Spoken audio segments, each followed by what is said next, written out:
ভাই বোন ও বন্ধুরা, আমরা নবীকে ভালোবাসি। নবীর প্রতি ভালোবাসা সাহাবাদের কি পরিমাণে ছিল, একজন সাহাবীর একটা ঘটনা বললে শুনলে বুঝে আসবে। তালহা ইবনে বারা রাদিয়াল্লাহু আনহু হুজুর পাক সাল্লাল্লাহু আলাইহি ওয়াসাল্লামকে ভালোবাসতেন। একদিন হুজুর পাক সাল্লাল্লাহু আলাইহি ওয়াসাল্লামের দরবারে হাজির হয়ে হুজুর পাক সাল্লাল্লাহু আলাইহি ওয়াসাল্লামের খেদমতে হাজির হয়ে উনার পায়ে চুমু খেতে লাগলেন আর বললেন, ইয়া রাসূলুল্লাহ, আমি আপনাকে খুশি করতে চাই। আমাকে এমন কিছু একটা আমল বাতলিয়ে দেন যে আমলটা করে আমি আপনাকে খুশি করতে পারি। হুজুর পাক সাল্লাল্লাহু আলাইহি ওয়াসাল্লাম বললেন, হে তালহা, আমি তোমার উপর তো খুশি আছি, তুমি আবার কি খুশি করবে? ইয়া রাসূলুল্লাহ, তারপরেও আমাকে এমন একটা আমল দেন যে আমলটা করে আমি আপনাকে খুশি করতে পারি। বলে, আহা তালহা, আমি তো তোমার উপর সন্তুষ্ট আছি, আবার তোমার কি নতুন করে তুমি আমাকে খুশি করবে, কি সন্তুষ্ট করবে? আমি তোমার উপর খুশি আছি, যাও।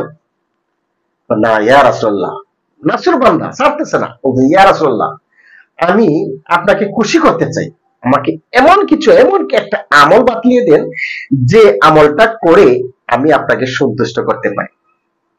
হুজুর পাক সাল্লাল্লাহু আলাইহি ওয়াসাল্লাম ভাবলেন, এত করেই যেহেতু বলতেছে, আচ্ছা আমি বারাকে পরীক্ষা করি, আল্লাহকে একটু পরীক্ষা করি।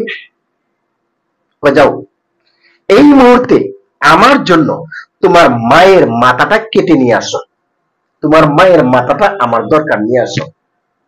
চিন্তা করেন কোন যুগের কথা বলতেছে, বর্তমান যুগের কথা নয়। বর্তমান যুগে নিজের স্বার্থের জন্য মায়ের মাথা কাটতে রাজি, মায়ের মাথা কাটতে রাজি। কিন্তু ওই যুগে নবীকে খুশি করার জন্য মায়ের মাথা কাটতে এই তালহা রওনা হয়েছেন, তরবারি হাতে নিয়ে রওনা হয়েছেন, দৌড় দিয়েছেন মায়ের মাথাটা কেটে আনবে।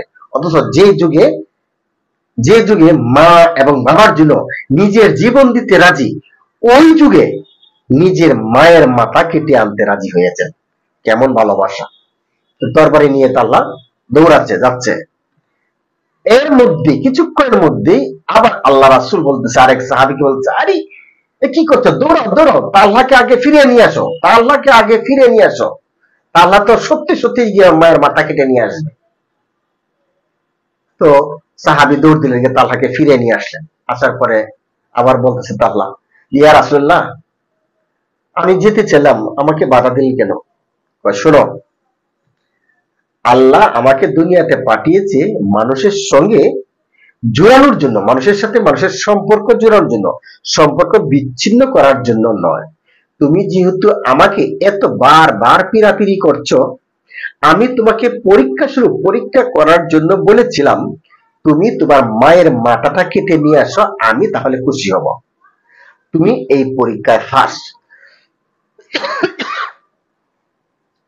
তো এই বলে তালহার বাড়িতে চলে গেছেন, হুজুর পাক চলে গেছেন। তো কিছুদিন পরে এই তালহা অসুস্থ হয়ে গেলেন। অসুস্থ হওয়ার পরে হুজুর পাক ইসলামী তালহাকে আসতে দেখতে, তালহার অবস্থা দেখে, তালহা রাদিয়াল্লাহু আনহুর অবস্থা দেখে হুজুর পাক ইসলাম ভাবছে যে হয়তো তালহা আর বাঁচবে না, অজ্ঞান হয়ে রয়েছে। অজ্ঞান অবস্থায় এসে হুজুর পাক ইসলাম পেয়েছেন, দেখে বলতেছে হয়তো তালহা আর বাঁচবে না। তবে আশেপাশের লোকদেরকে বলছে, শোনো, তালহা যদি মারা যায় আমাকে খবর দিবে, আমি এসে তার জানাজা করব। চিন্তা করেন কত বড় একটা খুশির সংবাদ। আপনার বেলা যদি হইতো আর আমার বেলা যদি হইতো, বলতাম যে দুনিয়ায় একদিক আর আল্লাহ রাসূল আইসা আমার জানাজা করবে, এটা একদিক, কি তাই না? তো তালহার বেলা অন্যরকম হয়েছে। দেখেন কি বলছে, তালহা যখন জ্ঞান ফিরলো, জ্ঞান ফিরার পরে উনি বলতেছে, এখানে কি আল্লাহ রাসূল আসছিল, এখানে কি আল্লাহ রাসূল আসছিল? তো সবাই বলতেছে যে হ্যাঁ আসছিল। আচ্ছা আচ্ছা, তারপর আল্লাহ রাসূল কি বলে গেছে? আল্লাহ রাসূল এই কথা বলে গেছে, আপনি যদি মারা যান তাহলে আল্লাহ রাসূলকে খবর দিতে আল্লাহ রাসূল নিজে এসে আপনার জানাজা পড়াবে। তো তাহলা বলে, খবরদার, এই কাজ তুমি কখনো করবা না। চিন্তা করে দেখেন, আপনি আমি হইলে কি কথা বলতাম? তালহা বলতেছে, কেন বলতেছে বাকিটা পরে বলতেছি। এই জন্য বলতেছে, আশেপাশে যে সাহাবাজরা আছে তারা বলছে কি ব্যাপার কি ব্যাপার, এটা তো একটা সুসংবাদ, আল্লাহ রাসূল এসে আপনার জানাজা পড়াবে, এটা কত বড় খুশির সংবাদ, সুসংবাদ, আর আপনি না করতেছেন কেন?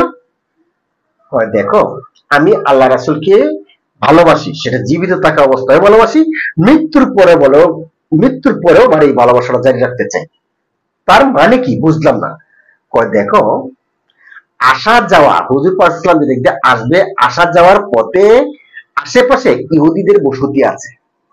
এখন আমার জানাজা পড়াতে এসে যদি আল্লাহ রাসূলের ইহুদিদের কোনো ইহুদিরা তার কোনো ক্ষতি করে, এটা আমি সহ্য করতে পারবো না। অর্থাৎ আমার জানাজা পড়ানোর দরকার নেই, অর্থাৎ হুজুর পাক সাল্লাল্লাহু আলাইহি ওয়াসাল্লামকে খবর দিবাই না, আমার জানাজা শেষ করে দাফন কাফন শেষ করে হুজুর পাক সাল্লাল্লাহু আলাইহি ওয়াসাল্লামের কাছে খবর পৌঁছাইবা।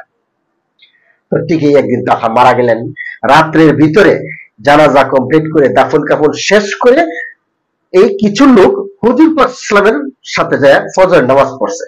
সালাম ফিরানোর পরেই দেখতেছে তালহার বাড়ির আশেপাশের লোক আসছে এখানে।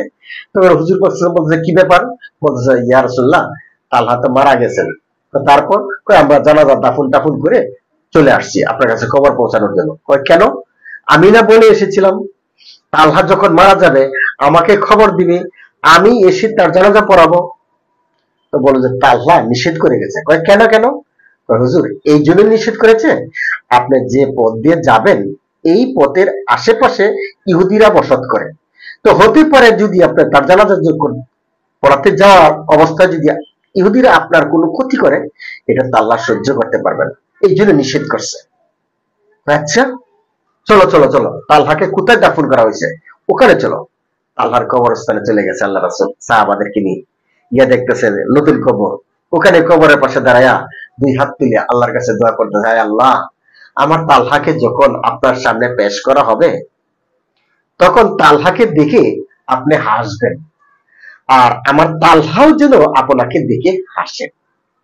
তো ভাই ও বোনেরা চিন্তা করে দেখুন, নবীর প্রতি ভালোবাসা কেমন ভালোবাসা ছিল, কেমন ভালোবাসা ছিল। ভাই আপনি আমি যদি এরকম ভাবে নবীর প্রতি ভালোবাসি, নবীর প্রতি ভালোবাসা দেখাই, নবীকে ভালোবাসি, তো আল্লাহ তাআলাও সমস্ত মাখলুক লাগিয়ে দিবে আমাকে ভালোবাসার জন্য। আসুন আল্লাহ ও আল্লাহ রাসূলের প্রতি ভালোবাসা সৃষ্টি করি। যদি আমার এই কথাটা আপনাদের কাছে ভালো লাগে, আমার অনুরোধ রইল এই ভিডিওটা অন্যজনের কাছে শেয়ার করে দিবেন। আর যদি ইউটিউব থেকে দেখেন অবশ্যই চ্যানেলটা সাবস্ক্রাইব করে রাখবেন, পরবর্তী ভিডিওটা যেন ছাড়ার সঙ্গে সঙ্গে আপনি পেয়ে যান। আল্লাহ তাআলা আপনাকে আমাকে সুস্থ অবস্থায় নেক হায়াত দান করুন।